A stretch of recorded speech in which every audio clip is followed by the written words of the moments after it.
अस्सलाम वालेकुम, मैं हूं शाहजेब खानजादा। नवाज शरीफ के खिलाफ फैसला सुनाने वाले जज अरशद मलिक की वीडियो को मंजर आम पर आए 4 दिन हो गए हैं, मगर अब तक इस वीडियो से मुताल्लिक किसी किस्म की तहकीकात का आगाज नहीं हुआ है। हुकूमत पहले ही तहकीकात कराने के अपने मौक़िफ़ से पीछे हट चुकी है और मामला आला अदलिया के सुपुर्द कर दिया है। नून लीग भी अपने इस मौक़िफ़ पर कायम है कि आला अदलिया इस पूरे मामले का नोटिस ले, यानी सब ने इस मामले का बोझ आला अदलिया पर डाल दिया है। जबकि खुद वकला बरादरी में इस हवाले से राय की तकसीम नजर आ रही है कि आया सुप्रीम कोर्ट को इस केस का खुद नोटिस लेना चाहिए या इस्लामाबाद हाई कोर्ट, जिसके मातहत जज अरशद मलिक की एहतसाब अदालत है, अब उसे इस मामले पर कार्रवाई करनी चाहिए। इस हवाले से पाकिस्तान बार काउंसिल के वाइस चेयरमैन अमजद शाह का यह बयान सामने आया है कि इस वीडियो से मुताल्लिक सुप्रीम कोर्ट को अज खुद नोटिस लेने की जरूरत नहीं, बल्कि इस्लामाबाद हाई कोर्ट के चीफ जस्टिस मातहत अदलिया के जजों की तरफ से ज़ाब्ता अखलाक की खिलाफ वर्जी पर कार्रवाई कर सकते हैं। यानी वकला बरादरी का एक तबका इस बात पर जोर दे रहा है कि इस मामले की कार्रवाई इस्लामाबाद हाई कोर्ट को करनी चाहिए, जबकि एक्सप्रेस ट्रिब्यून में आशाया होने वाली हसनात मलिक की खबर में कानूनी माहिरीन का यह मौक़िफ़ सामने आया है कि इस मामले पर सुप्रीम कोर्ट की अपनी साख दाव पर लगी है, क्योंकि जज अरशद मलिक ने जिस केस का फैसला सुनाया है और जिस केस से मुताल्लिक उनकी वीडियो सामने आई है, इस केस की निगरानी खुद सुप्रीम कोर्ट के एक जज कर रहे थे। इसलिए सुप्रीम कोर्ट को इस केस का नोटिस लेना चाहिए। यानी ये बात तो तय है कि इस पूरे मामले को सुलझाने के लिए सबकी उम्मीदें आला अदलिया पर हैं और गुज़िश्ता 3 दिन के अंदर इस मामले पर आला अदलिया में एक बड़े पैमाने पर मुशावरत हो रही है। मुलाकातों का सिलसिला जारी है। पीर के रोज़ जज अरशद मलिक की इस्लामाबाद हाई कोर्ट के कायम मकाम चीफ जस्टिस आमिर फारूक से मुलाकात हुई और गुज़िश्ता रोज़ जस्टिस आमिर फारूक की चीफ जस्टिस आसिफ सईद खोसा के साथ 40 मिनट तक मुलाकात जारी रही।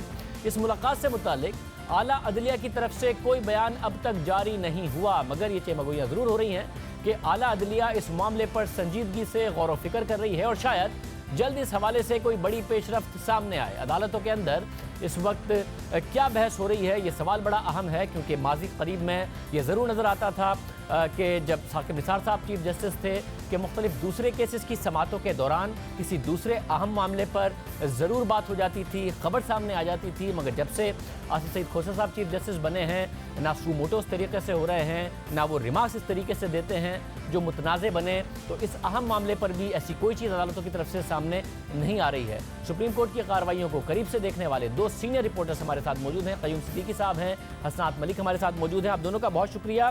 क़य्यूम सिद्दीकी, ज़ाहिर मुलाकातें हो रही हैं मगर कोई खबर सामने नहीं आ रही है, क्या ये तवक्को की जाए कि अदालत ही की तरफ से नोटिस होगा या अभी तक बिल्कुल भी कोई खबर नहीं है इस हवाले से? जी हाँ, बिल्कुल शाहज़ेब, जैसा कि आपने बताया कि अपने इंट्रो के अंदर के मुख्तलिफ मुलाकातें ज़रूर हो रही हैं और इसमें जो मुख्तलिफ ज़राए से ख़बर मिल रही है वो ये मिल रही है कि और chief justice of Pakistan justice Asif Saeed Khosa को देखते हुए कि जब से वो बतौर चीफ जस्टिस ऑफ पाकिस्तान आए हैं उन्होंने कोई एक अज़ खुद नोटिस नहीं लिया। आपको याद होगा कि नैब के हवाले से ब्रिगेडियर जो असद मुनीर थे उनका एक ख़त था, उसके ऊपर ज़रूर जो है वो उनसे वजाहत तलब की गई थी, लेकिन वो मामला भी अब उसके ऊपर क्या हुआ उस पर कोई चीज़ जो है वो सामने नहीं आ सकी है। अब अगर इनका कंसिस्टेंट रिकॉर्ड देखा जाए तो जस्टिस आसिफ सईद खोसा जो है अकॉर्डिंग टू द बुक चलते हैं। अब यहाँ पे जो बहस हो रही है वो बड़ी ही दिलचस्प बहस है। जैसा कि गुज़िश्ता रोज़ भी अकरम शेख एडवोकेट से हमारी बात हो रही थी, उनका बिल्कुल ये मौक़िफ़ था, क्योंकि मॉनिटरिंग जज जो है जस्टिस एजाजुल एहसन थे और इस ट्रायल की निगरानी कर रही थी खुद सुप्रीम कोर्ट, तो क्योंकि सुप्रीम कोर्ट के एक जज भी हैं और सवाल ये पैदा होता है कि जो जज जस्टिस अरशद मलिक के जो प्रेस रिलीज़ है उस हवाले से कि उनको रिश्वत देने की पेशकश की गई या उन पर दबाव डाला गया, क्या इस हवाले से उन्होंने अपने मॉनिटरिंग जज जो हैं उनको आगाह किया या नहीं किया। तो ये एक बड़ा इंपॉर्टेंट नुक्ता है और लिहाजा क्योंकि सुप्रीम कोर्ट ऑफ पाकिस्तान के जज जो हैं वो मॉनिटरिंग करते रहे हैं तो लिहाजा ये मामला सुप्रीम कोर्ट को देखना चाहिए। जबकि जो दूसरा एक डोमिनेंट पहलू है और जिसको हम देखते हैं कि शायद ज़्यादातर वो उस पर जाएंगे और वो 2-3 इश्यूज़ हैं जिसमें कि हम देखते हैं कि जस्टिस आसिफ सईद खोसा जो हैं वो जो जुडिशल प्रोसेस है उसको ही फॉलो करते हैं और इसमें जो कानूनी नुक्ता सामने आ रहा है वो ये आ रहा है कि क्योंकि अपील जो है वो कॉन्टिन्यूटी ऑफ ट्रायल है और अगर सुप्रीम कोर्ट ऑफ पाकिस्तान इसका नोटिस लेती है तो फिर नीचे जो इस्लामाबाद हाई कोर्ट के अंदर अपीलें हैं वो अपीलें क्या उसको तो प्रेजुडिस कॉज नहीं हो जाएगा। तो इस हवाले से अदालतें, सुप्रीम कोर्ट ऑफ पाकिस्तान जो है वो बहुत ज़्यादा मोहतात अंदाज के अंदर चलती हैं। तो और दूसरी तरफ जो है वो ये भी देखा जा रहा है, क्योंकि जस्टिस अतर मिनल्ला जो कि chief justice Islamabad high court हैं, वो छुट्टी पे हैं, वो बाहर हैं, और जस्टिस आमिर फारूक इस वक्त कायम मुकाम चीफ जस्टिस हैं, वो जो हैं आया उनके खिलाफ कोई डिसिप्लिनरी एक्शन लिया जाता है या नहीं लिया जाता है। तो अभी तक जो है वो तमाम सिर्फ बात मुलाकातों की हद तक है। अंदर क्या हो रहा है इस अहम जो मामला कि जिसके हवाले से, क्योंकि बहुत सारी चीज़ें हैं और मामला भी इस तरह से सामने आते हैं कि अगर सुप्रीम कोर्ट ऑफ पाकिस्तान आज खुद नोटिस लेती है तो फिर पनामा बेंच के अगर हम देखें तो इस वक्त एक ही बेंच है जो कि चीफ जस्टिस पाकिस्तान हैं, जस्टिस गुलजार अहमद हैं और जस्टिस अजमत सईद जो हैं वो हैं, और ये तीनों जज साहबान पनामा बेंच का हिस्सा रहे हैं। अब ये उस पनामा फैसले के बाद एक ट्रायल हुआ, ट्रायल के बाद जो है वो ये अपीलें सब जुडिस हैं। अगर सुप्रीम कोर्ट इस वक्त मौजूद और आज खुद नोटिस लेती है तो फिर क्या सवाल होगा। तो लिहाजा ये गालिब इम्कान नज़र आता है कि इस मामले को इस हाई कोर्ट की सतह पे इंतज़ामी तौर पर शायद कोई एक्शन लिया जाए और उस वक्त तक इंतज़ार किया जाए कि जो इल्ज़ाम लगाने वाले हैं वो खुद इस हाई कोर्ट के अंदर अदालत से रुजू करें, तो फिर इस प्रोसेस को अकॉर्डिंग टू जो है वो लॉ चला जाए। ये बड़ी अहम बात है कि इल्ज़ाम लगाने वाले यानी कि शरीफ ख़ानदान अगर अप्रोच करे और फिर आगे बढ़ा जाए इस्लामाबाद हाई कोर्ट। हसनात, आपकी जो स्टोरी के मंदरजात थे वो भी हमने अवाम के सामने रखे कि क्या इस वक्त जो वकला बिरादरी है, जो लीगल माइंड्स हैं, वो सोच रहे हैं ये अनप्रेसिडेंटेड इसलिए लग रहा है, या कम से कम माजी करीब की तारीख को देखते हुए कि जो फितरत है जैसे आसिफ सईद खोसा की वो बिल्कुल अलग है बतौर चीफ जस्टिस बामुकाबला जो साकिब निसार साहब की हुआ करती थी, इसलिए इसमें टाइम लग रहा है, या इस वक्त बहुत ज़्यादा कन्फ्यूजन है कि नोटिस लेना किसने है, किस तरीके से इस मामले को आगे बढ़ाना है?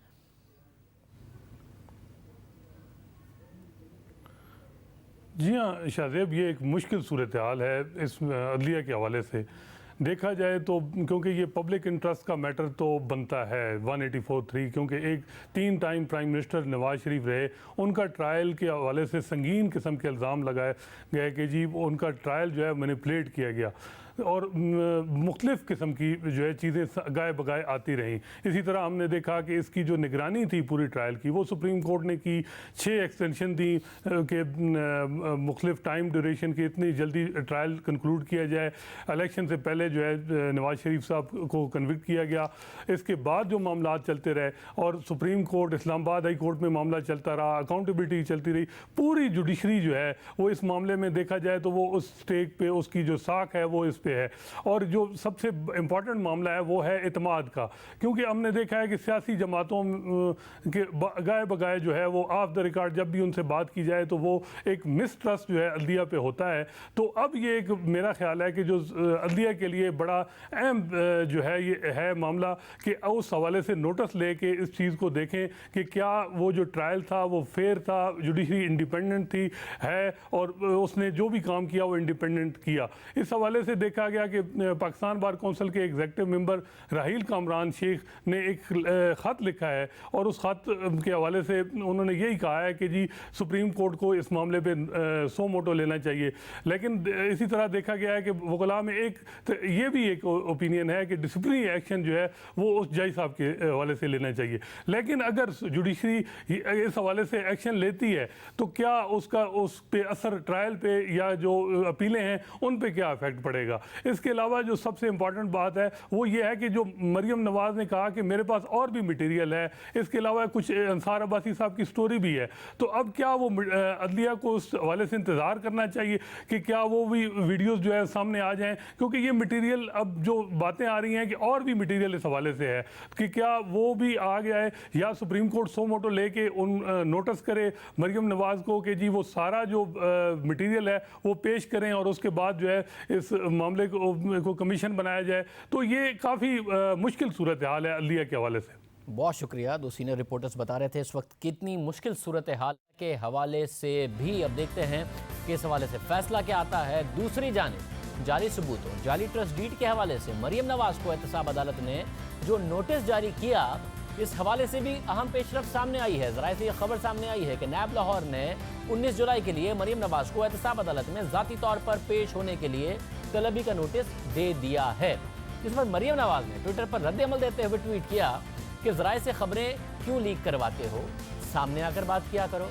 हाँ, मुझे मौसूल हो गया है, शुक्रिया। अब ब्लैकमेलिंग के जरिए जजेस को हिरासा करके मनपसंद फैसले लेने और सिलेक्टेड के लिए रास्ता साफ करने वाले नैब कोर्ट में मुलाकात होगी इंशाअल्लाह।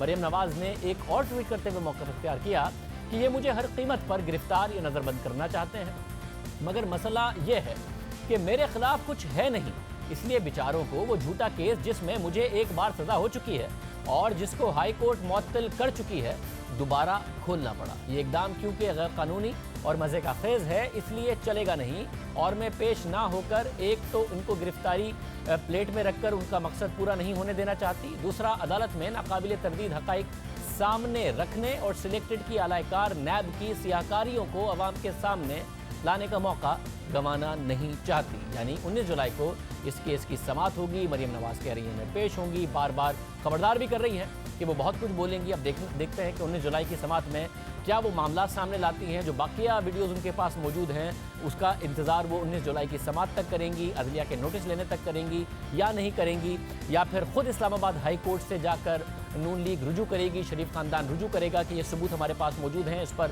नोटिस लीजिए, क्योंकि अभी तक अदलिया ने एक्शन लिया नहीं है, शरीफ ख़ानदान ने अदालत को अप्रोच किया नहीं है। हुकूमत ने कहा था कि हम इसकी इन्वेस्टिगेशन करेंगे और फोरेंसिक एनालिसिस कराएंगे, उन्होंने भी कुछ किया नहीं है और सारा मामला अदालत पर डाल दिया है। तो ये मामला अभी तक लटका हुआ है 4 दिन गुजरने के बावजूद भी। प्रोग्राम में आगे बढ़ते हैं। वज़ीर-ए-आज़म इमरान खान रवा माह अमरीका का अहम दौरा करने जा रहे हैं। वो 22 जुलाई को अमरीकी सदर डोनाल्ड ट्रंप से मुलाकात करेंगे, जिसके दौरान इंसदादी दहशतगर्दी समेत अहम मामलात पर बात होगी। वज़ीर-ए-आज़म इमरान खान के दौरा अमरीका की तस्दीक व्हाइट हाउस से जारी बयान में फाइनली कर दी गई है, क्योंकि कल से ये बात सामने आ रही थी कि जो अमेरिका का दफ्तर ख़ारजा है कि पाकिस्तान में की तरफ से जो वज़ीर-ए-आज़म पाकिस्तान हैं उनके दौरे का उन्हें क्यों नहीं पता। आज व्हाइट हाउस से जो बयान जारी किया गया उसमें कहा गया है कि सदर ट्रंप 22 जुलाई को व्हाइट हाउस में वज़ीर-ए-आज़म इमरान खान का इस्तकबाल करेंगे। इस दौरे में खित्ते में अमन, इस्तेहकाम और मुआशी खुशहाली के लिए पाक अमरीका दो तरफा ताउन की मजबूती पर तवज्जो मरकूज होगी। व्हाइट हाउस के मुताबिक दोनों रहनुमाओं के दरमियान मुलाकात में इंसदादी दहशतगर्दी, दिफा, तिजारत और तवानाई समेत दीगर उमूर ज़ेर बहस आएंगे। दोनों ममालिक के दरमियान बातचीत का मकसद जनूबी एशिया में अमन और पाक अमरीका देरपा शराकतदारी का माहौल पैदा करना है। व्हाइट हाउस ने तस्दीक कर दी है, क्योंकि सवाल ये पैदा हो रहा था कि इससे पहले अमरीकी महकमा खारजा की तर्जुमान का बयान सामने आ गया था, जिसमें उन्होंने वज़ीर-ए-आज़म इमरान खान के दौरा अमरीका से लाइल्मी का इज़हार कर दिया था और इस हवाले से पूछे गए सवाल के जवाब में कहा था कि व्हाइट हाउस ने इस दौरे की तस्दीक अभी तक नहीं की है। इस बयान से अमरीकी महकमा खारजा पर सवालात उठ रहे थे, क्योंकि वज़ीर-ए-आज़म इमरान खान को दौरे की दावत खुद अमरीकी सदर की जानिब से दी गई थी, जिससे अमरीकी महकमा खारजा ही लाइल्म था। बहरहाल अब व्हाइट हाउस की तस्दीक आ गई है। साफ नज़र आ रहा है कि अमेरिका में भी जो ब्यूरोक्रेसी है उसमें कितना कम्युनिकेशन का फुकदान है, जिसकी ट्रंप इंतज़ामिया पर वैसे भी तनकीद होती रहती है। और ये एक बहुत बड़ा नज़र आया कि उनकी तरफ से एक गलती थी, जिसकी अब आज तस्दीक व्हाइट हाउस की तरफ से की गई है। क्या क्या मामलात इस मीटिंग में डिस्कस हो सकते हैं, हमारे साथ मुईज़ यूसुफ मौजूद है। मुईज़ यूसुफ साहब, बहुत शुक्रिया हमें ज्वाइन करने के लिए। आपने वज़ीर-ए-आज़म इमरान खान का जो अमरीका का विज़िट है उस हवाले से कॉलम भी लिखा, काफ़ी सारे आपने बातें की हैं कि इस मामले में डिस्कस हो सकता है। इस किस्म के विज़िट्स की पहले ब्यूरोक्रेटिक तैयारियां होती हैं, दो तरफा मामलात होते हैं, मगर नज़र आ रहा है कि महकमा खारजा को पता भी नहीं था और अब ये मीटिंग होने जा रही है। आपने बहुत सारे मामलात की बात की है कि दोनों ममालिक की क्या तवक्कात हो सकती हैं। अब ज़ाहिर है FATF और दूसरे मामलात हैं। ट्रंप पाकिस्तान से तवक्को करते हैं अफ़गान का जो प्रोसेस है, डायलॉग प्रोसेस, उसे हल कराने के लिए। किस हद तक आप समझते हैं मुलाकात अहम है और क्या क्या मामलात इसमें डिस्कस हो सकते हैं? शादिब, देखिए इस बात को समझना जरूरी है। आपने मेरे आर्टिकल का भी जिक्र कर दिया। मकसद ये नहीं है कि सब्सटेंस की बात नहीं होगी। सारी बातें FATF है, IMF है, अमेरिका का सबसे बड़ा इशू अफगानिस्तान है, शायद हिंदुस्तान पे भी बात हो। मकसद कहने का ये है कि घंटे की मीटिंग होनी है ट्रंप साहब और इमरान खान साहब की लगभग। उसके अंदर आप ये तमाम मसाइल हल नहीं कर सकते। या तो यह कि आपका पुराना कोई ताल्लुक हो, एक आपके केमिस्ट्री बनी हो, तो आप डायरेक्टली सब्सटेंस की बातें शुरू कर दें। ये दोनों लीडरान कभी मिले नहीं, जो फौजी क़यादत है वो भी अमेरिका नहीं आई बड़ी देर से। तो ये जो मामला है इसमें मेरे नज़दीक सबसे पहले केमिस्ट्री बनानी है। ट्रंप साहब की तारीख देख लें 2 साल की, और किसी हद तक इमरान खान साहब का भी यही है कि एक पर्सनल रिलेशन जब बनता है, वो किसी से इनामर होते हैं, फिर जाके मामलात आगे बढ़ते हैं। तो मेरे नज़दीक तो ये तमाम सब्सटेंस की बातें होंगी ट्रिप में, लेकिन इनके लिए इनको ये फैसला करना चाहिए कि ट्रिप के बाद जो है वर्किंग ग्रुप्स बन जाएं जिस तरह पहले होते थे, उनमें ये मसाइल हल हों। कि मेरे नजदीक इस ट्रिप का ये है कि दोनों, एक तरफ सदर और एक तरफ वजीर आजम, इनकी कोई इक्वेशन ऐसी बन जाए कि ये बाद में मामलात को सुलझाने के लिए डायरेक्ट राब्ते में भी रह सके। क्योंकि ब्यूरोक्रेसी का मैं आपको बिल्कुल वाजे कर दूं कि अमेरिका में अभी भी बहुत मनफी तासुर है पाकिस्तान का। अगर सिर्फ ब्यूरोक्रेटिक लेवल पे काम हुआ तो ये मामला आगे नहीं बढ़ेगा। इसलिए मेरे नजदीक उस तरह पुराने दौरों की तरह, मुझे याद है 2015 में 2013 में नवाज शरीफ साहब आए थे मेरे ही इदारे में, यहाँ पे यूएसआईपी में आके बोले थे, तो वो भी बिल्कुल एक स्क्रिप्टेड मैसेज जो लेके आते हैं उससे बात नहीं बनने लगी। अमेरिका की तरफ से भी पिछली दफा बिल्कुल स्क्रिप्टेड मैसेज था। इनको थोड़ी सी स्पेस देनी होगी दोनों लीडरान को कि ये अपनी पर्सनैलिटी को यूज करते हुए कोई इक्वेशन क्रिएट करें, फिर ये मामला मेरे नजदीक आगे बढ़ेगा। इस 1 घंटे में ये मामला हल होने होते तो कब के हल हो गए। दोनों शख्सियात के दरमियान, वज़ीर-ए-आज़म इमरान खान और अमेरिकी सदर डोनाल्ड ट्रंप के दरमियान कोई इक्वेशन बन सकती है? क्योंकि जितने भी मगरबी लीडरान हैं जो कि बड़े मकबूल लीडरान हैं, उनसे तो बनती नहीं है डोनाल्ड ट्रंप की। जस्टिन ट्रूडो से नहीं बनती जो कि कनाडा के प्राइम मिनिस्टर हैं। बरतानिया की वज़ीर आज़म थेरेसा मे से उनकी नहीं बनी, उनके बारे में उन्होंने जो ट्वीट्स किए हैं। उनकी जर्मन चांसलर एंजेला मर्केल से नहीं बनती, उनकी फ्रांसीसी सदर मैक्रोन से नहीं बनती। हाँ, अब बनने लगी है तो उनकी शुमाली कोरिया के सरबराह से बनने लगी है, किम जोंग उन से, जिनकी और किसी से नहीं बनती। पहले एक दूसरे के नाम रखा करते थे। तो आपको लगता है कि वज़ीर आज़म इमरान खान और डोनाल्ड ट्रंप की शख्सियत में कुछ कदरे मुश्तरक है कि दोनों की आपस में फ्रीक्वेंसी बन जाए और ज़ाती ताल्लुक बन जाए? देखिए, दोनों अनकन्वेंशनल पर्सनालिटीज हैं जहां तक ब्यूरोक्रेसी से डील करने का ताल्लुक है। दोनों जो है वो सिस्टम के अंदर बिल्कुल उस तरह वो पेपर पढ़ने वाले लीडरान नहीं है। और मेरे नजदीक देखिए, अगर पेपर पढ़ने वाले लीडरान से मामला हल होना होता तो अब तक हो गया होता। इस रिलेशनशिप को थोड़ी सी नई एनर्जी चाहिए और ऐसी पर्सनालिटीज ही वो प्रोवाइड कर सकती हैं। मैं सिर्फ इसमें इतना कहूंगा, बाकी आप इशारा काफी है कि जो तैयारी हो रही है दोनों तरफ, उसमें सब्सटेंस की तो तैयारी हो ही रही है कि किस पे बात होनी है क्या। काफी वक्त अगर मैं होता तो इस पे सर्व करता कि ये देखें कि पिछले जब से ये दोनों लीडरान आए हैं ऑफिस में, किस किस्म के ताल्लुकात, कौन सी विजिट्स, किन लीडरान के साथ इनके मामला ठीक हुए, इक्वेशन बनी है और उसकी क्या वजूहत थी। अगर दोनों साइड्स पे थोड़ी इस पे प्रेपरेशन हो जाए तो मुझे लगता है कि मामला आगे बढ़ सकते हैं। बहुत शुक्रिया। मुझे इस हवाले से गुफ्तगू कर रहे थे कि अगर कोई ज़ाती तौर पर ताल्लुक बन जाए सदर डोनाल्ड ट्रंप का और वज़ीर-ए-आज़म इमरान खान का, दोनों गैर रिवायती पर्सनैलिटीज़ हैं, तो फिर ज़रूर मामला आगे बढ़ सकते हैं। प्रोग्राम में आगे बढ़ते हैं। तहरीक इंसाफ मुसलसल अपनी मुआशी टीम में तब्दीलियाँ ला रही है। सबसे बड़ा चैलेंज तहरीक इंसाफ के लिए मईशत था और माशी टीम में ही बार बार वो तब्दीलियाँ लेकर आए। पहले असद उमर साहब को बदला और अब 24 घंटे के अंदर अंदर हुकूमत ने एक बड़ा फैसला करके वापस ले लिया है। पहले वज़ीर-ए-आज़म इमरान खान ने हम्माद अज़हर की तारीफ की।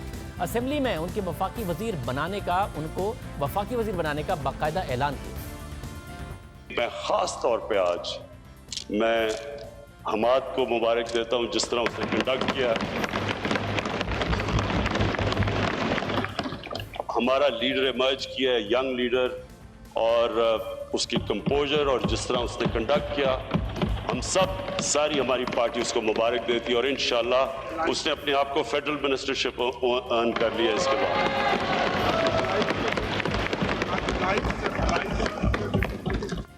और फिर हम्माद अजहर को वफाकी वजीर बना दिया गया। उन्होंने 8 जुलाई को अपने ओहदे का हल्फ भी ले लिया। मुशीर खजाना डॉक्टर हफीज शेख से रेवेन्यू का शोबा लेकर हम्माद अजहर को दे दिया गया, मगर फिर अगले ही दिन रेवेन्यू का शोबा हम्माद अजहर से वापस लेकर डॉक्टर हफीज शेख को दे दिया गया और हम्माद अजहर को इकोनॉमिक अफेयर्स का कलमदान दे दिया गया और रेवेन्यू का शोबा मुशीर खजाना डॉक्टर हफीज शेख को मुकम्मल तौर पर दे दिया गया। यानी बतौर वजीर मुमलिकत हम्माद अजहर के पास रेवेन्यू का चार्ज था, फिर फुल मिनिस्टर बन गए, मगर अब उनसे मुकम्मल तौर पर यह चार्ज लेकर मुकम्मल तौर पर यह चार्ज दे दिया गया है डॉक्टर हफीज शेख को। जब से तहरीक इंसाफ की हुकूमत आई है, मुआशी टीम में तब्दीलियाँ ला रही है। तहरीक इंसाफ की पूरी मुआशी टीम तब्दील हुई है। वजीर खजाना को तब्दील किया गया, गवर्नर स्टेट बैंक को तब्दील किया गया, चेयरमैन FBR को बदला गया, मगर रेवेन्यू का शोबा हम्माद अजहर के पास रहा। वो वजीर मुमलिकत बराए रेवेन्यू रहे और अब जैसे ही शब्बर ज़ैदी चेयरमैन FBI बने तो बाकायदा तौर पर एक केमिस्ट्री नजर आती थी हम्माद अजहर की और नए चेयरमैन FBI शब्बर ज़ैदी की। दोनों मुख्तलिफ बिजनेस कम्युनिटी के रहनुमाओं से भी मिलते रहे, टैक्स मेजर्स पर ओनरशिप लेते रहे, फिर अचानक वो फुल मिनिस्टर बने और हटा दिए गए और सारा पोर्टफोलियो रेवेन्यू का वापस हफीज शेख को दे दिया गया। एक्सप्रेस ट्रिब्यून में शहबाज राना की खबर के मुताबिक हम्माद अजहर से रेवेन्यू डिवीजन का पोर्टफोलियो मुशीर खजाना डॉक्टर हफीज शेख के सख्त एहतजाज के बाद लिया गया है और उन्हें कम अहमियत वाला पोर्टफोलियो दे दिया गया है। खबर के मुताबिक डॉक्टर हफीज शेख ने मुस्ताफी होने का इशारा भी दे दिया था, जिसके बाद वजीर आजम ने हफीज शेख का मुतालबा तस्लीम कर लिया, क्योंकि फिर उन्हें 3 माह के अंदर एक और वजीर खजाना तलाश करना पड़ता। अब रेवेन्यू का शोबा फिर से मुशीर खजाना के पास चला गया है। इससे पहले मई में सेक्रेटरी खजाना यूनुस ढागा को भी उनके ओहदे से हटा दिया गया था। हालांकि उन्हें तहरीक इंसाफ की हुकूमत ने मार्च में तैनात किया था। चेयरमैन FBI को भी खुद लगाया था, हटा दिया। इस तब्दीली की वजह भी डॉक्टर हफीज शेख बने थे जब यूनुस ढागा साहब को हटाया गया। इख्तलाफात की वजह से यूनुस ढागा को उनके ओहदे से हटा दिया गया था। अब मुशीर खजाना के एतराज़ के बाद रेवेन्यू का पोर्टफोलियो हम्माद अजहर से ले लिया गया है। इस पर इससे पहले एक वजीर बनाने पर हम्माद अजहर ने वज़ीर आज़म का शुक्रिया ज़रूर अदा किया और कहा कि वो एतमाद पर पूरा उतरेंगे। अब ये जो बार बार तब्दीली आ रही हैं, इसकी क्या वजह है और क्या मामला जो अहदाफ हैं उनमें असर पड़ सकता है। 5,500 अरब रुपए का रेवेन्यू जमा करना है इस हुकूमत ने, अगले साल के लिए टारगेट रखा है। और IMF कहता है कि 2023-24 तक 10,500 अरब रुपए तक टैक्स ये हुकूमत लेकर जाएगी। इसने IMF से वादा किया है।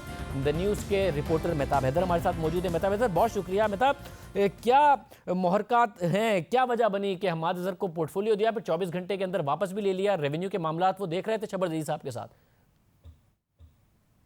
देखें, बेसिकली बिल्कुल आप ठीक कह रहे हैं कि प्राइम मिनिस्टर ने ये अनाउंस किया था कि हम उनकी पोजीशन को एलिवेट कर रहे हैं और उनको फुल फ्लैज जो है वो मिनिस्टर बना रहे हैं। फिर उन्होंने ओथ लिया, ओथ के बाद नोटिफिकेशन हुआ जिसमें रेवेन्यू डिवीजन जो है वो उनको दे दिया गया, लेकिन विद इन 24 आवर्स वो जो है वो वापस ले लिया गया।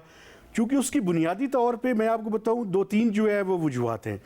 एक तो सबसे बड़ी वजह ये है कि आप जब IMF के प्रोग्राम में गए हैं तो फाइनेंस के बाद जो सबसे मेजर IMF के प्रोग्राम की रिलायंस है वो FBR के ऊपर है।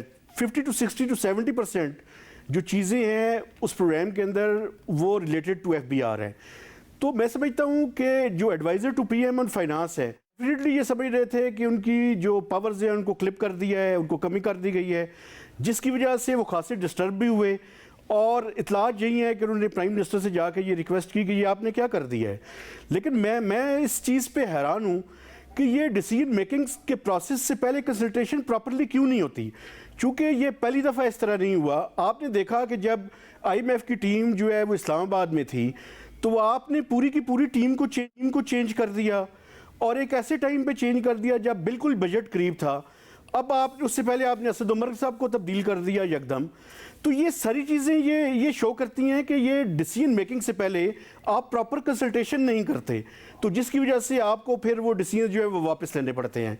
आप ये देखें कि इससे पहले भी जो फाइनेंस मिनिस्टर थे उनसे जो है वो स्टैटिस्टिक्स डिवीजन जो वापस लेके वो जो है वो दे दिया गया प्लानिंग मिनिस्ट्री को। इसी तरह प्राइवेटाइजेशन भी उससे पहले था, वो अलहदा उसकी मिनिस्ट्री जो है अलहदा मिनिस्टर जो है वो लेकर आ गए।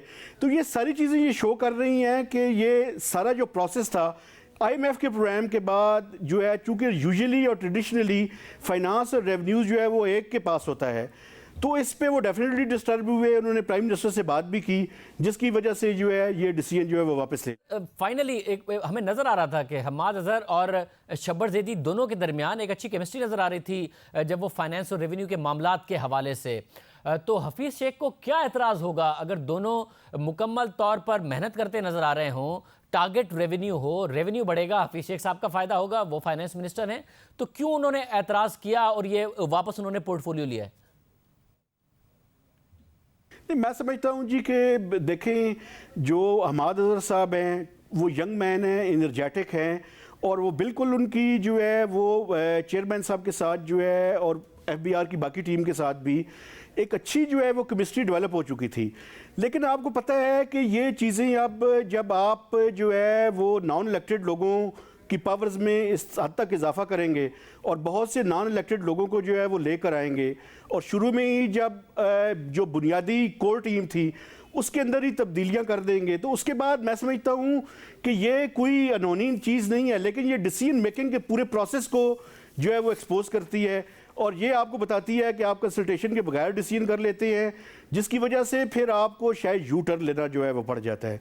मैं समझता हूँ कि इस डिसीजन की जो है वो इस मौके पे कम से कम जो है वो पहले अगर आपने जो है वो रेवेन्यूज़ उनको नहीं देना था तो उससे पहले ही आप जो है वो कंसल्टेशन कर लेते हैं। लेकिन मैं इस बात पे भी हैरान हूँ कि हमाद अज़हर साहब का जो ट्वीट है उस पर उन्होंने ये एम्बैरसिंग सिचुएशन के बावजूद जो है वो ग्रेटफुल हैं प्राइम मिनिस्टर के कि उनसे जो है वो लेकर उन्होंने इकनॉमिक अफेयर्स डिवीजन का उन्हें फुल फ्लेज मिनिस्टर बना दिया है। इसमें तो कोई शक नहीं है कि इकनॉमिक अफेयर्स डिवीजन जो है वो ये समझा जाता है कि ये जो है वो अगर हम उसको कहें कि ये खुदे लाइन जो है वो लगा दिया गया है तो वो है। चूँकि अभी आप पिछले 15 से 20 साल में देख लें इकनॉमिक अफेयर्स डिवीजन का अलहदा से कोई फुल फ्लैज मिनिस्टर नहीं था। इनार रब्बानी खान साहब के पास स्टेट मिनिस्टर थी लेकिन इस तरह से फुल फ्लैज कोई भी मिनिस्टर नहीं था, वो अमूमन फाइनेंस मिनिस्टर जो है अपने पास ही रखते थे। तो ये जो चीज़ें हैं ये बिल्कुल हुकूमत का जो डिसीजन मेकिंग का प्रोसेस है उसको जो है वो एक्सपोज करती है। मेहताब हैदर इस हवाले से तफसीलात बता रहे थे। बजट जब से मंजूर हुआ है ताजिरों में भी बेचैनी है। वो ये समझते हैं कि हुकूमत ने ताजिरों पर मज़ीद टैक्सों का बोझ डाल दिया है जिसकी वजह से उनके लिए कारोबार करना मुश्किल हो गया है। साथ ही सरमायाकार सनतकार भी अपने अपने तहफ़्फ़ुज़ात का इज़हार कर रहे हैं। वज़ीर आज़म आज कराची आए, उन्होंने अपनी मुआशी टीम के साथ कराची का दौरा किया, ताजिरों सनतकारों सरमायाकारों के वफूद से मुलाकातें की, मीडिया से भी गुफ्तगू की। वज़ीर आज़म ने ताजिरों के शिकवे शिकायत सुनी, उन्हें हुकूमती पॉलिसीज़ पर एतमाद में लिया और ताउन का यकीन दिलाया। ताजिर बरादरी के वफ्द ने वज़ीर आज़म के सामने टैक्स निज़ाम में इस्लाहात, आमदनी बढ़ाने, अफरात ज़र, स्मगलिंग की रोकथाम, कारोबार के मौक़े पैदा करने, सरमायाकारी के फ़रोग़ और मुलाजमतों के मौक़े पैदा करने से मुताल्लिक़ तजावीज़ भी दी। इस हवाले से हम तफसील से बात करेंगे। वज़ीर आज़म से मुलाकात करने वाले मारूफ सनतकार आरिफ हबीब साहब हमारे साथ मौजूद हैं, साथ ही जुनैद इस्माइल सदर Karachi chamber of commerce and industry हमारे साथ मौजूद हैं। जुनैद इस्माइल साहब, आप सबसे पहले आपसे ताजिरों के जो एतराज़ात थे उन्हें दूर करने में वज़ीर आज़म कामयाब हुए क्योंकि हड़ताल का और इस सब का माहौल बन रहा था, अब ये सूरत हाल नहीं होगी? जी मुझसे कह रहे हैं? जी जी जुनैद इस्माइल साहब आपसे बात। जी जी जी जी आज जो मीटिंग हुई है वो उसके अंदर में इमरान खान साहब ने एक क्लियर कट वर्जन हमें दिया है, लेकिन उससे पहले हमें जो हफीज शेख साहब थे उन्होंने ये बात कर दी कि जी CNIC के बगैर तो हम चल ही नहीं सकते। और मैं ये बात जो है इमरान साहब की प्रेजेंस में इनकी इजाजत के साथ ये बात कर रहा हूँ कि CNIC जो है वो लागू होगा और इसके साथ 17% की लागू होगा जो लोकल ट्रेडिंग हो रही है और उसके अंदर में हम उसको सेल टैक्स को हम छोड़ेंगे नहीं, हम वो लेंगे। अब हमने कहा कि क्योंकि आपने ड्रैकोनियन लॉज इतने डाल दिए हैं और 1301 का कानून भी जो है वो SRO 1301 तो हमारे ऊपर FDR के इतने आपने रूल्स एंड रेगुलेशन डाले, तो आपने तो कहा था कि ईज ऑफ डूइंग बिजनेस और cost of doing business reduce होगा। ये दोनों जो आपके पैरामीटर्स थे वो तो कम से कम उसकी टारगेट जो हमारा बजट आया है उसको तो वो हिट कर गए। तो लिहाजा आप हमारे लिए कोई आसानी फराम करें। इस तरह तो लोगों में बड़ी हुए कराई है और परेशानी है। इस पर इमरान खान साहब ने ये कहा कि जी आप हमारे साथ शराकतदार बन के आप चलें, मैं आपके साथ हूँ। ईज ऑफ डूइंग बिजनेस में मैं पूरा इसके ऊपर होमवर्क करूंगा और आपकी जितनी भी प्रॉब्लम्स हैं इनको रिजॉल्व करने की पूरी कोशिश करके इंशाल्लाह मैं अपनी टीम को ये कह देता हूँ। लेकिन बात यह है कि इसके बावजूद भी कोई एक मसला नहीं है। हमारे तकरीबन 40 ऐसे इश्यूज हैं क्योंकि इन्होंने एनोमली कमेटीज बनाई, लेकिन एनोमली कमेटीज के अंदर में हमारे साथ जो जिस तरह की डिस्कशन हुई उसमें एक कमेटी ने एक एनोमली हमारी जो है वो क्लियर कट नहीं निकली। तो अब हम क्या करें क्योंकि बजट तो पेश हो गया, हमारे साथ डिक्लेरेशन भी आ गई, इसके पहले मिनी बजट भी आ गया। अब सारे मामला को अगर हम देखते हैं तो यहाँ का जो ताजिर है वो रोड पे फ्रस्ट्रेशन की वजह से निकला कि साहब आगे क्या होगा। वैसा फिर ये आज की मुलाकात के बाद भी ये जो हड़ताल और ये सारे मामला चलेंगे या कम से कम अब हड़ताल नहीं होगी? आप मुतमईन कुछ ना कुछ हुए हैं वज़ीर आज़म से मिलके? देखें इस वक्त हड़ताल की बात तो ये है कि जब उन्होंने कहा कि हम पार्टनरशिप समझ के ही काम करें तो एक तो उनकी तरफ से ये बड़ा एक सॉफ्ट हमारे लिए मैसेज था कि जी ऐसी कोई काम ना करें जो एक रोड पे आने वाला। नंबर 1। नंबर 2 ये है कि क्योंकि ये जो ताजिर जो छोटे थे इनके लिए एक परेशानी थी कि आपने CNIC रख के 50,000 की लिमिट जो नीचे की दी थी उसके लिए जो है वो जो आपने एक तरफ 50 लाख का रिटर्न फाइल करने पे इनको मिनारा कर रखा है और दूसरी तरफ आप यहाँ पर 50,000 का CNIC कार्ड और फिर CNIC पे आपने उन लोगों को भी कहा है कि जो डिस्ट्रीब्यूटर हैं कि जी आप डीलर और इनके कार्ड जो हैं शनाख्ती कार्ड आप हमें जमा करके दें। एक तरफ हम कलेक्टर भी हैं, विद होल्डिंग एजेंट भी हैं और अब हम जो है इसको इम्पोज करने वाले भी बन गए। और ये तो बुनियादी मसला था। मैं ये जानना चाह रहा हूँ कि मसला कहीं ना कहीं एड्रेस हुआ है और अब वो हड़ताल वगैरह नहीं होगी या नहीं हुआ है, मैं ये जानना चाह रहा हूँ। CNIC तो हमें ये पड़ेगा और CNIC दे के एक आदमी परचेस कर सकेगा और हम उसको सेल कर सकेंगे। ये तो फिएट वर्जन आ गया, इसमें मुझे नहीं लगता कि अब इसके अंदर में कोई सॉफ्टनेस आएगी। जहाँ तक एक्सपोर्ट का ताल्लुक है, जो 1125 का SRO है, उसके अंदर में वो एक नेगोशिएट करने के लिए तैयार है। जहाँ हमने कहा है कि कम से कम 5% जो है उसको आप कम से कम इसके ऊपर निफाज करके बहुत शुक्रिया बता रहे थे कि वज़ीर आज़म के साथ काम करें और जो NIC की शर्त है उसमें हुकूमत नहीं नज़र आ रहा कि कोई भी सॉफ्टनेस करेगी। कैपिटल मार्केट का डेलीगेशन, बिजनेस डेलीगेशन भी वज़ीर आज़म से मिला। आरिफ हबीब साहब हमारे साथ मौजूद हैं। आरिफ हबीब साहब बहुत शुक्रिया।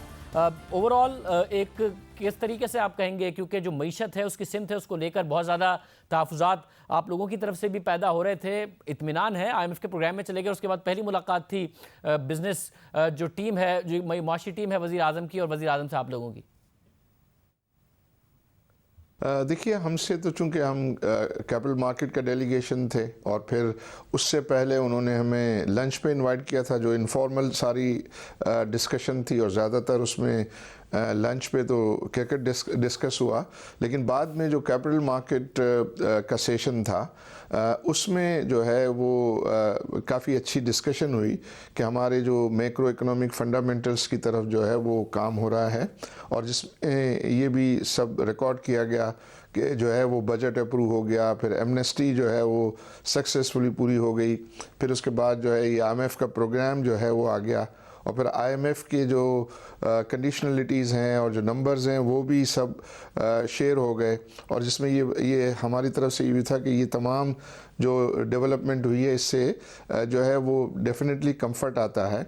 लेकिन अभी भी जो है वो मार्केट पूरी तरीके से जो है उसका सेंटिमेंट जो है वो बेहतर नहीं हुआ, और उसमें एक वजह जो है वो ये है कि अभी मॉनेटरी पॉलिसी बाकी है और लोग जो है वो ये उनको अभी डर है और ख़ौफ है कि कहीं और इंटरेस्ट रेट जो है वो ना बढ़े। लेकिन उसको जो है वो गवर्नमेंट साइड ने अपना पॉइंट ऑफ व्यू बताया और उन्होंने कहा कि मोस्टली सब चीज़ें जो है वो निकल गई हैं, और ख़ास तौर पे IMF जो है वो जब तक किसी कंट्री को पैसे नहीं देता जब तक कि उनको ये एश्योरेंस ना हो कि उनकी ऑब्लिगेशन जो है इस प्रोग्राम के अंदर, IMF प्रोग्राम के अंदर वो अपनी मीट न कर सकेंगे। तो उन्होंने बताया कि उसके लिए जो 36-37 बिलियन डॉलर्स की जो रिक्वायरमेंट है इस प्रोग्राम के दौरान उसके जो है वो मुख्तलिफ एवेन्यूज़ जो हैं वो आइडेंटिफाइड हैं, और उसमें जो है वो मार्केट्स को जो है वो कंफर्ट होना चाहिए। फिर हमने कैपिटल मार्केट से रिलेटेड हमारी जो पिछली मीटिंग्स रही थी जो है डॉक्टर हफीज़ शेख साहब से, उसमें उनकी कुछ कमिटमेंट्स थी। जो एक कमिटमेंट जो मार्केट अपॉर्चुनिटी फ़ंड जो है अभी तक इन प्लेस नहीं हुआ है, उसकी हमने बात की, उठाई और उनसे बात की, तो उन्होंने ये कहा कि ये इंशाल्लाह अगले 4-5 रोज़ के अंदर वो इसके कुछ प्रोसीजरल इश्यूज़ हैं वो पूरे करके इन प्लेस कर देंगे। नहीं, मगर आरिफ साहब स्टॉक मार्केट में अब कोई अनसर्टेनिटी तो है नहीं, ही उस तरीके की वॉलेटिलिटी है। मार्केट नीचे ज़रूर है मगर ऐसा नहीं है कि मार्केट की कोई सिमत नहीं है। तो अब हुकूमत क्यों इंटरवीन करे, हुकूमत को क्यों एक फ़ंड के तहत उसमें इंटरवीन करना चाहिए स्टॉक मार्केट को स्टेबलाइज करने के लिए? मार्केट तो अब नीचे के लेवल्स पर ज़रूर है मगर वॉलेटाइल तो नहीं है कि मार्केट को सिमत ना पता चल रही हो और मुसलसल नीचे गिर रही हो। आई थिंक इसको मार्केट स्टेबलाइजेशन फ़ंड से ज़्यादा मार्केट अपॉर्चुनिटी फ़ंड शाहज़ेब कहना चाहिए। और ये बात हुई क्योंकि देखिए हमारा टर्नओवर काफ़ी कम हो गया है, और कम टर्नओवर में और कम मार्केट कैपिटलाइजेशन में जो बड़े इन्वेस्टर्स हैं वो फिर शाय हो जाते हैं जब तक कि आपकी एक सीरियस साइज़ ना हो। और उसी के लिए प्राइवेटाइजेशन की भी बातें हुई कि प्राइवेटाइजेशन हो, स्टॉक एक्सचेंज के ज़रिए जो है वो स्टॉक लिस्टिंग होनी चाहिए ताकि हमारी साइज़ एक सीरियस साइज़ बने और हमारा जो है टर्नओवर इम्प्रूव हो, ताकि इन्वेस्टर्स को उसकी लिक्विडिटी पे जो है वो एतमाद आए तो वो ज़्यादा इसमें इंटरेस्ट लेंगे। तो इस किस्म की बातें हुई। फिर इसमें ये बातें हुई कि ये जो IMF के जो टारगेट्स हैं अबाउट रेमिटेंसेस, अबाउट एक्सपोर्ट्स और अबाउट फॉरेन इन्वेस्टमेंट, वो हमने इस चीज़ का इज़हार किया कि ये कंजर्वेटिव हैं, ये कम है, उनका पोटेंशियल और बहुत ज़्यादा है। तो हमें मिल के बहुत ज़्यादा मेहनत करनी चाहिए कि हम इन नंबर्स को बीट करें ताकि ये जो नेक्स्ट ईयर ऑनवर्ड जो करंट अकाउंट डेफिसिट का टारगेट 6 बिलियन है उसको भी हम बीट करें और बड़े मार्जिन से जो है वो बीट करने का पोटेंशियल है। तो उस पर भी बात हुई और उस पर हुआ दो पहले जिसकी वजह से आप लोग बहुत ज़्यादा गैर यकीनी की सूरत हाल कहते हैं बार बार पैदा होती है कि इंटरेस्ट रेट्स किस तरफ जाएंगे, इन्फ्लेशन से पैक्ड होंगे, इन्फ्लेशन के आने वाले नंबर से पैक्ड होंगे या पीछे से, उसके हवाले से कोई बात और करेंसी के हवाले से कोई इत्मीनान बख्श जवाब आपको मिला कि उसकी जो वोलेटिलिटी है उसका क्या होगा? एक्सचेंज रेट पर तो जो है ऐसा इंडिकेशन नज़र आ रहा था एंड उस पर भी वो सर तो हिला रहे थे, बात कर रहे थे। तो ये भी बात हुई कि ये जो आप रेंटल जो है वो बढ़ाने की बात कर रहे हैं, तो रेंटल तो अभी रियल एस्टेट मार्केट डाउन है, तो रेंटल आगे जो आप बढ़ाने की एक्सपेक्टेशन है वो ठीक नहीं लगती है। तो उन्होंने कहा कि अभी हम कुछ ज़्यादा छेड़छाड़ नहीं करेंगे क्योंकि हमारी क्रेडिबिलिटी भी हमको जो है प्रोटेक्ट करनी है। तो इस वक्त जो है वो जो मुझे फील हुआ वो ये हुआ कि वो नहीं चाहते कि जो IMF के साथ अगर कोई अंडरस्टैंडिंग है और कोई कमिटमेंट है तो उससे बैक ट्रैक करें, लेकिन अगर मेरिट पे फैसला करना हुआ तो आई थिंक ये जो है वो शायद फिर उसके ऊपर जो है वो ज़्यादा कोई इंक्रीज़ का फैसला न करें। बहुत शुक्रिया। आरिफ हबीब साहब हमारे साथ मौजूद थे। ट्रेडर्स की भी मुलाकात हुई है, बिजनेस कम्युनिटी की भी वज़ीर-ए-आज़म से मुलाकात हुई है। प्रोग्राम में आगे बढ़ते हैं और ये सच है कि पाकिस्तान में अदालतों और जजेस को एक मुंतखब वज़ीर-ए-आज़म के ख़िलाफ़ इस्तेमाल किया गया है। इस बात का इनकार एक हकीकत का इनकार है। मुंतखब वज़ीर-ए-आज़म को पहले ओहदे से बरतरफ करवाया, फिर जेल में डलवाया, मीडिया को रियासती बयानिया देने तक महदूद किया गया। सिर्फ यही नहीं, इससे पहले पूरा माहौल बनाया गया। पहले सियासी जमातों की पुष्टपनाही करके मुंतखब वज़ीर-ए-आज़म के ख़िलाफ़ एहतजाज मुनज़्ज़म करवाया, निज़ाम ज़िंदगी को मफलूज कराया गया, हुकूमती उमूर ठप कराए गए, साथ ही मुंतखब वज़ीर-ए-आज़म की किरदार कशी की गई। वो शख्स जिसे लाखों लोगों ने वोट देकर मुंतखब किया, उसकी हुब्बुल वतनी पर सवालात उठाए गए, मजहब को बुनियाद बनाकर उसे टारगेट किया गया, यहाँ तक कि उसके मुसलमान होने तक पर सवालात उठाए गए। मुंतखब वज़ीर-ए-आज़म को मुल्क और मजहब के खिलाफ साजिश करने वाला तक कहा गया। फिर उसके बाद इदारों को इस्तेमाल किया गया। मुंतखब वज़ीर-ए-आज़म को ओहदे से उतरवाया, फिर उसके खिलाफ पुराना मुकदमा खुलवाया, फिर उसे अदालत में चलवाया, यहाँ तक कि सेशन कोर्ट के बजाय आला अदलिया में ही ट्रायल कराया गया। उन्हें एक अपील के हक से भी महरूम किया गया। फिर मीडिया कंट्रोल करके ये बयानिया बनाया गया कि मुल्क का वज़ीर-ए-आज़म तो था ही मुजरिम। इस बयानिया की हाँ में हाँ मिलाने वाले सियासी लीडर भी रियासती इदारों को मिल गए।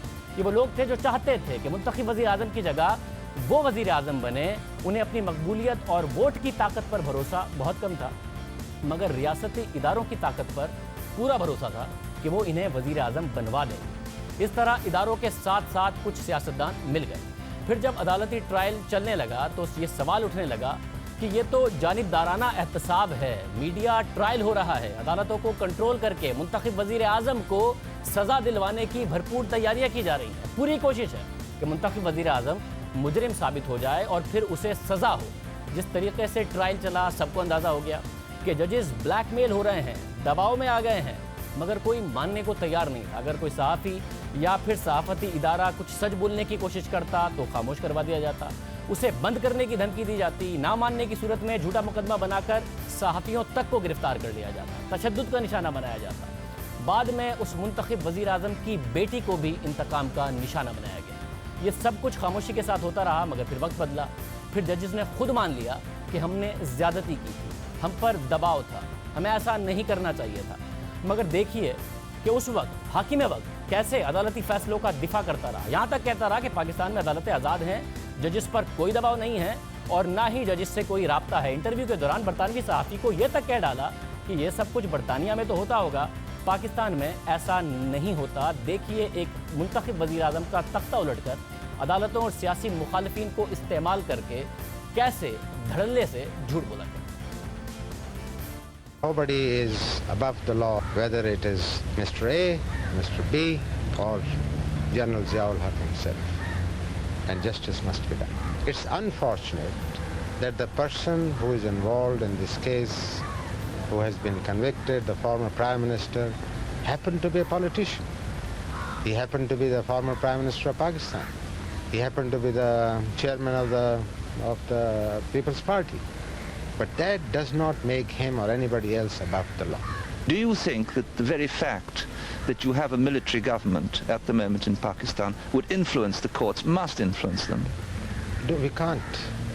As I said before you, that although this is supposed to be a military government, but we have not abrogated the constitution, we are following it to assume that just because there happened to be a martial law, the military government can or will influence the court is totally wrong. They are independent, and we respect their freedom. And I have always said that the judiciary must be independent of the executive, and they must do what the justice demands. Have you discussed the case with, say, the Supreme Justice? Or? No, sir. It's up to the judges to decide the court. I've read the verdict, yes. But you've not in any way advised, counseled, discussed? It's not done. If it can be done in England, well, I don't know. It's certainly not done here. फिर वक्त बदला, हालात बदले और सबको गलती का एहसास होने लगा। बाद में जजेस ने माना कि हमने भुट्टो के साथ गलत किया। ये भी तस्लीम किया कि उन्होंने दबाव में फैसला किया। आज जुल्फ़िकार अली भुट्टो के खिलाफ फैसला अदालती कत्ल के तौर पर याद किया जाता है और जुल्फ़िकार अली भुट्टो को एक शहीद माना जाता है। 40 साल बाद भी भुट्टो की सियासत जिंदा है। आज भी पीपल्स पार्टी जुल्फ़िकार अली भुट्टो के नाम पर वोट लेती है और फिर ये शिकायत होती है कि मुल्क में मुरूसी सियासत क्यों है। बिलावल भुट्टो अब भी भुट्टो के नाम ही की सियासत कर रहे हैं। आज भी उन्होंने तकरीर की तो भुट्टो साहब का जिक्र किया, कुछ दिन पहले तकरीर कर रहे थे तो भी भुट्टो साहब का जिक्र कर रहे थे और मुसलसल माजी ही को याद दिला रहे थे कि जनरल जिया की सियासत मर गई। क्या आज आमिर जिया का कोई नाम लेने वाला है? क्या आज कोई बगोरा गद्दार जनरल मुशर्रफ का नाम लेने वाला है? उनका दौर सिर्फ सिया दौर के तौर पे याद किया जाता है। सबक है कि सियासी लीडर्स अगर गैर तबई मौत का शिकार हों या फिर गैर कानूनी फैसलों का शिकार हों तो अपनी तमाम गलतियों और कोताहियों के बावजूद हमेशा के लिए अमर हो जाते हैं। जैसे जुल्फ़िकार अली भुट्टो साहब की मिसाल मौजूद है। उनकी गलतियों पे बात नहीं होती है, बात इसी फैसले पर होती है और जनरल जिया के दौर पर होती है। प्रोग्राम एक ब्रेक शामिल करते हैं, एक और खबर पे बात होगी।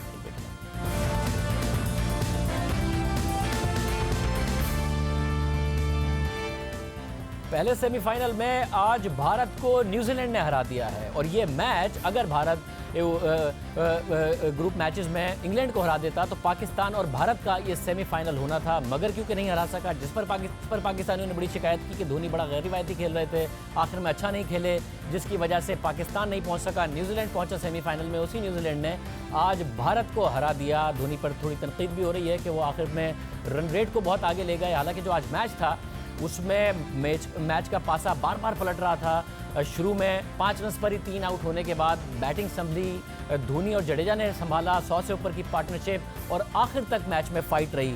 सिकू भाई, रज़ाक भाई और यूसुफ भाई हमारे साथ मौजूद हैं। आप तीनों का बहुत शुक्रिया। सिकू भाई, आज का मैच बहुत ही क्लोज रहा। आप समझते हैं कि जीत सकता था भारत या शुरू में 3 विकेटों के बाद इतना ही अच्छा कर सकते थे धोनी जितना किया और जडेजा? देखें, इस क्रिकेट मैच को मैं 2 तरीकों से, 2 जावियों से देख रहा हूँ। नंबर 1 इस क्रिकेट वाइज बहुत ज़बरदस्त मैच हुआ, बड़ा इंटेंस किस्म का मैच था। हम सब चिपके हुए बैठे हुए थे और हमारे जज्बात को आप समझ गए होंगे क्या था। दूसरा जो इसका एंगल था वो था पाकिस्तान और इंडिया की रिलेशनशिप, और ख़ास तौर पे मैंने जब वो प्रेडिक्शन की थी कि ये मैच जानबूझ के हारेंगे, उसके बाद मुझे जो भारत से जो अल्फाज और जो चीज़ें सुननी पड़ी थी उसकी वजह से मैं बहुत बेचैनी के साथ इस मैच को देख रहा था कि इसका रिजल्ट ज़बरदस्त किस्म का है और वो आया। और हम सब, मैं आज अपने क्लब गया था अपने वर्कआउट करने के लिए, तो सब ने मुझे मुबारकबाद दी। तो ये उसका दूसरा जाविया है। तो मैं आपके पास पहले जाविये की मैं बात करता हूँ कि वाकई वो एक लम्हा ऐसा आ गया था कि जडेजा और वो धोनी उसको जिता सकते थे, मगर धोनी ने पता नहीं इतना टाइम क्यों लिया। उसको थोड़ा सा पहले चार्ज करना था। अगर वो पहले थोड़ा सा चार्ज कर देते तो वो शायद वो ये नौबत ना आती। वो बहुत आराम से खेलते हुए आखिरी तक गए कि मैं वहाँ पे जाके कर दूंगा। मैं ऐसे मौके पे इतना इंतजार नहीं होना चाहिए, तो वो थोड़ा डिले कर गए, जिसके वजह से भारत जो है ये मैच हार गया। वैसे मैं ज़रा दिखाना चाह रहा हूँ नाज़रीन को, बड़े मीम्स भी बने हुए हैं जिसमें पाकिस्तानी कप्तान को भी दिखाया हुआ है, उसके अलावा विराट कोहली को दिखाया हुआ है। इस मीम में आप देख रहे हैं कि वो ड्रेसिंग रूम में देख रहे हैं कि कहीं से भी मुझे प्लेयर्स मिल जाएं, पाकिस्तानी कप्तान फिर न्यूजीलैंड के कप्तान के साथ। रज़ा भाई, आपको क्या लगता है? देखिए 3 विकेटें गिर गई थी, टॉप तीनों आउट हो गए, कोहली चले गए, रोहित शर्मा चले गए, उसके बाद मैच बनाया भी धोनी ने ही। पहले ज़रा पांड्या के साथ एक छोटी पार्टनरशिप क्रिएट की, फिर जडेजा के साथ, मगर आखिर में आपको लगता है लेट कर गए धोनी? ये जो आईसीसी पिचेस बनाता है, ये तो मैं समझता हूँ इस तरह नहीं होना चाहिए कि जिस तरह राउंड के मैचों में पिचेस मिल रही होती हैं वैसी सेम पिचेस होनी चाहिए। फ्रेश पिच थी, और आपको याद होगा 99 में भी हमारे साथ ऐसा हुआ था, फाइनल में हमें फ्रेश पिच पे मैच खिलाया गया था। तो वो थोड़ा सा अनफेयर हो जाता है दोनों टीमों के साथ, किसी टीम को एडवांटेज मिल जाता है, किसी को नहीं मिलता। तो इंडिया के साथ भी ऐसा हुआ, और ठीक है, बड़ा अच्छा स्टार्ट लिया इन्होंने, न्यूजीलैंड ने बड़ा अच्छा, उन्होंने 239 तक उनका टारगेट था, बड़े आराम से उन्होंने किया, स्लो भी खेले, हमने क्रिटिसाइज भी किया, काफ़ी स्लो खेले, पर जिस तरह की बॉलिंग न्यूजीलैंड ने की है, उनकी बॉलिंग को सूट कर रही थी, उनकी बॉलिंग को वो एडजस्ट कर रहे थे, क्योंकि वो इस ऐसी पिचों पे बड़े लिथल हो जाते हैं न्यूजीलैंड के बॉलर। थोड़ा सा फ्लैट पिच हो, जहां जिसमें थोड़ा सा टर्न भी हो, वहां पे ये जितने इनके बॉलर हैं वो बिल्कुल ऐसे लगते हैं जैसे इनको बॉलिंग नहीं करानी आती। तो ये थोड़ा सा हुआ है इंडिया के साथ, और हम तो ये क्रिकेट पॉइंट ऑफ व्यू से हम बात कर रहे हैं कि इंडिया की टीम बहुत बेहतर थी इनसे। अगर मैं समझता हूँ 10 मैच भी खेल ले तो न्यूजीलैंड को 10 मैच हरा सकती है। यूसुफ भाई, 10,700 रन हैं धोनी के, जो एक ज़बरदस्त रिकॉर्ड है, मगर क्योंकि पाकिस्तान में बड़ी तनकीद हो रही थी धोनी पर, जो इंग्लैंड से मैच हारे कि उन्होंने एक्सेलरेट नहीं किया, बट आज भी नहीं कर पाए। तो पहले कह रहे थे जानबूझ के आ रहे हैं, मगर आज तो कोशिश के बावजूद धोनी नहीं कर पाए। आप समझते हैं कि इस वक्त जो जजमेंट है वही वीक पड़ गई है, उनकी इतना अच्छी फॉर्म में नहीं है, इसलिए नहीं कर पाए? बिस्मिल्लाहिर्रहमानिर्रहीम। देखिए, बहुत जबरदस्त कैरियर है, जैसे आपने बताया 10,700 रन, 50 की एवरेज है, 10, 100, 72, 50 है। मेरा ख्याल है कि एक तो प्रेशर गेम थी, और थोड़ा सा जैसे एक आधी हिट मारा था, बाउंड्री लगा रहा था में, तो एवरेज 8, 9, 10 ये कर रहे थे। बीच में एक आधा ये भी ट्राई करता, कोई 4 रन मिल जाते, कोई छक्का मिल जाता, तो इतना प्रेशर क्रिएट नहीं होता जितना हो गया था आखिर में, कि 13-14 पे एवरेज चली गई, 12 पे चली गई। ये ज्यादा ही कूल खेल गए। अगर ये बीच में कोशिश करते तो मेरा ख्याल है कि काम इनके अंडर कंट्रोल में रहता, और शायद जडेजा की विकेट भी नहीं जाती। तो अगर ओवरऑल देखा जाए तो मेरा ख्याल है कि जो मैं अक्सर ये बात करता हूँ कि आज के प्लेयर को आप पास्ट से कंपेयर नहीं कर सकते। आज थोड़ी सी विकेट ऐसी मिली कि जिसपे थोड़ा सा बॉल स्विंग हुआ है तो पूरी टीम ढेर हो गई है। और मेरा ख्याल है कि जिस तरह कोहली को उन्होंने ट्रैप करके आउट किया बोल्ट ने, वो जबरदस्त, उसका मैं कहता हूँ बॉलिंग का उसने इस्तेमाल किया, विकेट को इस्तेमाल किया, अपनी एबिलिटी जो थी वो उसने दिखाई कि पहले बॉल बाहर फेंकता रहा, फिर एकदम अंदर लाया। उस पर वो इतना उस तरफ चेस करने जा रहा था कि उसको आइडिया नहीं हुआ कि वो उसकी स्टंप का है, मिडिल में है, लेफ्ट स्टंप पे खड़ा है, ऑफ स्टंप पे है, उसको कोई आइडिया नहीं हुआ। तो ये मैं समझता हूँ कि जो ऊपर से विकेट ली उन्होंने, उससे मैच एक तरफ कर दिया था उन्होंने। पहले 5 रन से 3 विकेटें गिर गई, तो मैं समझता हूँ उसके बावजूद इंडिया इतना मैच ले गया। ये एक अच्छा मैच हुआ क्रिकेट के हिसाब से, बहुत अच्छा मैच हुआ। मगर सिकू भाई, ये जो एक कोहली का भी आउट है, उसमें फील्ड प्लेसमेंट, फिर शुरू में डिलीवरीज भी उसी वहीं पर की, और फिर जिस तरीके से ट्रैप किया उन्हें, और पूरा मैच में आपको नज़र आ रहा है कि जो फॉर्म के अलावा और जो ग्रेटनेस है प्लेयर्स की, उसके अलावा जो क्रिकेटिंग माइंड है उसकी भी एक गेम थी, जिसमें एक बड़ा ज़बरदस्त क्रिकेटिंग माइंड अप्लाई किया न्यूजीलैंड ने आज का मैच जीतने के लिए। बिल्कुल आप सही कह रहे हो। देखें, कोहली बहुत बड़ा बैट्समैन है, मगर वो कंप्लीट वो परफॉर्मेंस नहीं दे सके वर्ल्ड कप में जिस तरह की उन्हें देनी चाहिए थी।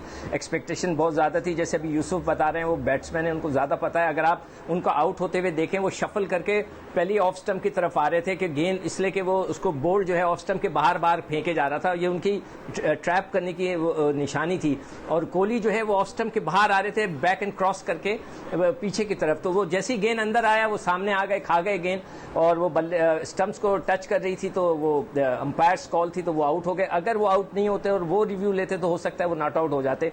मगर ये क्रिकेट का खेल है, इसमें ऐसे ही होता है। एक दिन आप बहुत खुशियां मना रहे होते हैं, फिर अचानक जो है गम आपकी तरफ आ जाते हैं, और ये क्रिकेट में सबसे बड़ी खूबसूरती यही है। और भारत की टीम वाकई वो बेहतर टीम थी, very well balance team, middle order उनका, स्पिनर्स, बॉलर्स, मगर जब आपकी नीयत खराब हो, आप दूसरों के लिए गड़े खोदते हैं तो फिर आप खुद उसमें गिर जाते हैं। तो भारत के साथ ये हुआ है।